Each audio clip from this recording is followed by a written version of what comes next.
think it's still right there, to be had. I mean, it's it's a great opportunity tomorrow night to start, with the division opponent and try to capture that, because if you win your division, good things happen, later in the season. So it's obviously part of one of our focus and one of our goals each season.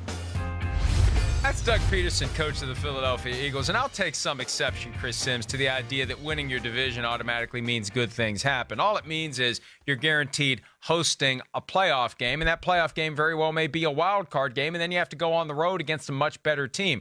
The thing I don't like about the current structure of the NFL, with 2 conferences, 4 divisions per conference, and 4 teams per division, all you have to be is the best of 4 crappy teams, and you host a playoff game, possibly against a much better team that has to come to you. I don't like that, and it looks like the NFC East may be the poster child this year of that dynamic, because it very well could be that the Eagles, Washington, the Cowboys, or the Giants, and the Giants are still alive because everyone else is so bad, will end up hosting a very good 5 seed coming out of the NFC. Yeah, well, that certainly could be, but that's the way the rules are set up. I don't have any issue with that. I mean... Oh, wait a minute. That's the way the rules are set up. So yesterday, you want to get into a big fight with me over how the rules are set up as it relates to unnecessary roughness and roughing the passer. But now you're like, well, that's how the rules are set up. Well, you got to figure out whether you're on board with the rules or not. We didn't change anything. They've changed the way they call those plays that you're talking about. Okay, so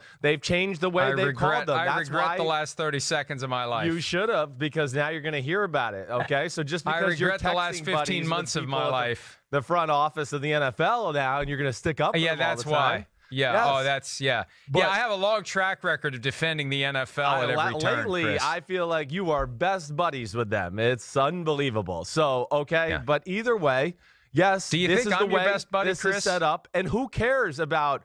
Okay, yes, if you win the division, yes, there's something to that. You should be rewarded with a home football game. And how many times have we seen wild card teams in general win the Super Bowl? So.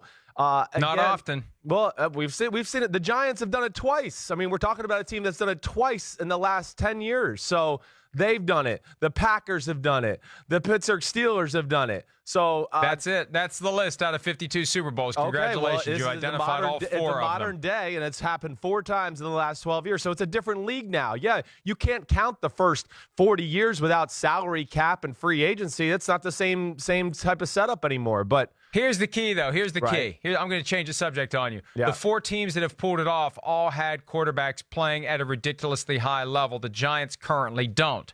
And I don't think Eli Manning is anything close to what he was in 2011 or 2007. So even if the Giants end up winning this division, I don't have faith that the Giants could progress as far as the other Giants teams that had to do it the hard way did. Yeah, I understand that, but I don't think any Giants fans had faith in Eli that he was going to turn it around those years in the playoffs too, because he didn't play great in the regular season in 2007 or 2011 either. But then he caught on fire. Eli, he's got some big game magic to him. There's no denying that. I mean, even the boat trip wild card weekend a few years ago up in Green Bay, he wasn't worth a damn that year with the Giants when they went in 10-6 and snuck into the wild card round either. But he went up in that playoff game and played well. All I'm saying is the Giants are not out of this yet. They're not. As poor as it's been, as dysfunctional as it's been over the last week, they win tonight. Okay, then you got the Falcons next week. I mean, the Falcons are a dumpster fire right now. You got the Redskins. I still think that's a winnable football game. The 49ers, then the Bucks. I mean, I'm just saying there's a chance. There's a chance that they can turn this around. If you made me bet, Mike, I would say no, they don't. But this schedule sets up for them to make a little run here and get back even with the rest of the field here. Are you still a Giants fan, dating back to your childhood? Of course I am, yes. I don't root for them like every week, like 100%, because I have friends in the league and things that I root for at times. But as a whole, I am a Giants fan. So at what loss? What would it be? 5, 6, 7? How many does it take? Like, let's say they lose tonight and go to 1-5. Is that enough for you to say, you know what, they're better off just losing as many as they can, getting the first overall pick, drafting the best quarterback out there, and having their own Patrick Mahomes, Baker Mayfield to pair with Saquon Barkley and Odell Beckham Jr.? At what point do you start rooting for that? Well, I don't know. I don't know if I'm really not a rooter of that in general, because just being in an NFL locker room, I just don't even think that's a thing. I really don't. I know it's not. No. Well, I know it's not a thing among the players, but I think it's definitely a thing among owners. They tried to do it last year by putting Eli Manning on the bench. It has happened. It's a dynamic. No one's ever going to admit to it because there would be a congressional investigation if anyone ever did. But I believe it's smart business. Manning on the bench for the exact opposite reason, because they wanted to win a football game. They were tanking. They were tanking. But they were tanking, no, they were not. Tanked. There, Ben McAdoo was trying to win a game because he knew he was going to be fired, and the guy that he had a quarterback wasn't playing well, so he had to change him.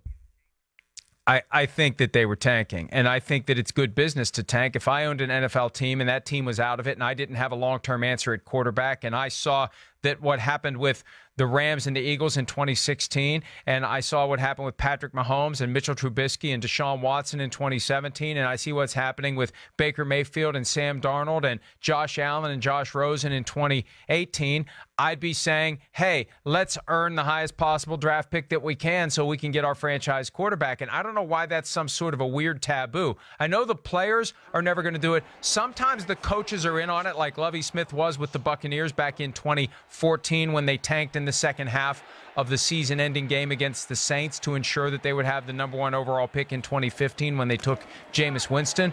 But I don't know why it's not more prevalent. I think it is more prevalent than anyone would ever admit. The players aren't going to be in on it. The owners and the GMs are the ones who realize the value. And I think for the Giants, you go to 1-5 tonight. If I'm a Giants fan, I'm saying, all right, hey, look, I can process the fact that this season is lost. Let's win next season and every season beyond that by securing the highest possible draft pick and going out and getting our franchise quarterback. I mean, it's openly acknowledged in other sports. I don't know why it's some big secret or some big taboo in the NFL. It should be a foundation of good business for a team that is trying to turn around years of underachievement. Well, yeah, it's a harder sport to tank in because there's more moving pieces. No, it's not. No, it's not. You put the second stringers in the. We want to see how who's the backup now? Is it Kyle Lauletta? Backup. Oh God, we want to see how Kyle Lauletta plays. Yeah, that's what they were trying to do last year. Okay, but then everybody lost their minds because thou shalt not disrespect Eli Manning. Your whole team will fall apart. They'll give up. You're going to have dysfunction in the locker room. Your first-year head coach is not going to be liked. You're going to have to talk about we have to fire to get a new head coach because the front office wanted to tank, is what you're saying. So all you're saying, it's all theory, conjecture, bullcrap. Players, coaches are going to game plan to win games no matter what, and you can't just throw a season. You talk about player safety, everything about it, but you'll have major dysfunction with an NFL organization if that was the case. Head coaches are going to continue to game plan. It's going to go on Pat Shurmur's gravestone about his record when all's said and done. You mean right next to 9-23 from his time in Cleveland? Well, yeah, of course. He does it exactly. So there's my point. So, yeah, he's going to throw it when guys like you are remembering his record right off the top of it, and they're going to use that against him, and then you're going to tell him to tank this year, and then next year they draft a quarterback and they get off to a bad start, and you're going to go, his career record as a head coach is this. He's horrible. We got to get him out of here. So no, Pat Shurmur and the Giants, don't listen to Mike Florio. Keep fighting and keep playing football. Yeah, and keep wondering who your quarterback is going to be after Eli Manning. That's an issue. I mean, at some point, you've got to bottom out. Right, that's my point. This is your golden opportunity. If the season is lost, and if you lose tonight, I think it's fair to say the season is lost at 1-5.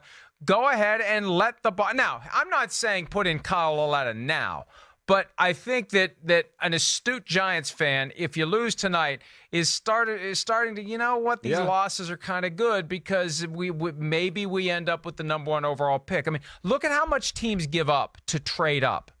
You give up future first-round picks. You give up current and future second-round picks. You do what you have to do to get in position to get the guys you want. Wouldn't it be great if you don't have to give up extra stuff to get to where you want to be? I think 1-5. If you're a Giants fan, I know if I was a Giants fan, I'd be thinking, all right, that's fine. I can deal with it. I didn't expect much this year anyway. Let's get Justin Herbert or whoever the #1 pick ends up being, and let's float Eli Manning on an iceberg and just take it from there. I hear you there. Like I'm not like I'm arguing against some of your process of what you're saying, but yes, as a true Giants fan, if they lost tonight, Yeah, I would certainly be thinking like, okay, yep, hey, maybe it's just better this way and we move on to the next era. The issue here, though, in New York, and I think stats will tell you, is I don't think Giant fans are ready to give up on Eli Manning by any stretch of the imagination yet. I don't. It's still a total defense of him all the time. So that's where I think it's going to be really intriguing going forward. Like the opportunity of what you're talking about was there last year, and they decided to go with running back and keep riding with Eli Manning until they felt like both sides were ready to part ways. And I guess we're not at that point yet. And I certainly don't think the Giants fans are quite there yet. So that's going to be the big thing, too, going forward. And I have no idea where it goes. As to the Eagles, yeah, one thing that they have not been doing well this year in relation to last year, especially in the playoffs, the run-pass option. Doug Peterson addressed that yesterday.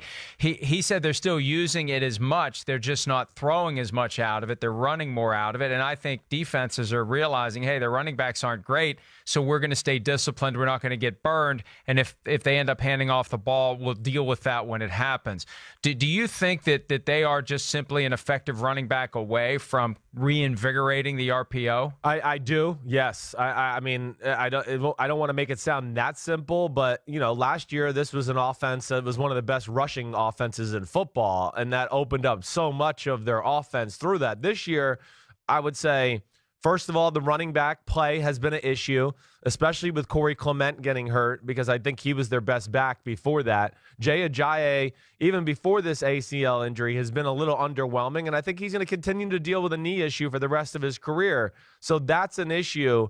They do need a running back. And then the second part of that, to me, would also be Doug Peterson a little bit. I feel like Doug Peterson has gotten pass happy in some situations here the last few weeks in football games where I want to go, man, you just ran the ball for eight yards through a huge hole, and then we throw the ball, 6 or 7 plays in a row right after that. I feel like Doug's also got to be a little bit more patient and let his big guys up front kind of wear on people, because that is one of their strengths, their offensive line and their size and physicality. Hi, I'm Mike Tirico, and thanks for watching. Make sure to hit subscribe for the latest news and highlights from NBC Sports.